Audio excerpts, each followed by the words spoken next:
স্বরূপনগর পঞ্চায়েত সমিতির উদ্যোগে মৎস্য দপ্তরের সার্বিক সহযোগিতায় এলাকার প্রান্তিক মৎস্য চাষিদের মধ্যে মাছের পোনা প্রদান। আপনারা দেখছেন সেই সময়কার বিশেষ মুহূর্তে ধারণকৃত ভিডিও চিত্র আজকের স্বরূপনগর পত্রিকার অনলাইনে। আমাদের সাথে থাকুন, দেখতে থাকুন। এখন শুনুন বিস্তারিত। স্বরূপনগর পঞ্চায়েত সমিতির উদ্যোগে মৎস্য দপ্তরের সার্বিক সহযোগিতায় এলাকার প্রান্তিক মৎস্য চাষিদের মধ্যে মাছের পোনা প্রদান করা হয় আজ 25শে মার্চ সকালে। এ সময় ব্লকের বিভিন্ন প্রান্তের প্রান্তিক মৎস্য চাষিরা উপস্থিত হন। প্রত্যেক বেনিফিশিয়ারিকে 20 কেজি মাছের চারা পোনা প্রদান করা হয়। দপ্তর সূত্রে জানা যায়, গতকাল আজ সাথে যেসব বেনিফিশিয়ারি এখনও মাছের চারা পোনা নিতে পারেননি তাদেরকে আগামীকালও ব্লক চত্বর থেকে সমপরিমাণের মাছের চারা পোনা প্রদান করা হবে।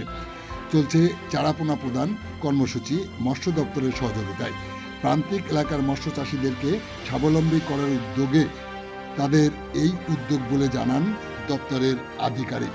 আপনারা দেখছেন এলাকার প্রান্তিক মৎস্য চাষিদের হাতে তুলে দেওয়া হচ্ছে মাছের চারা পোনা।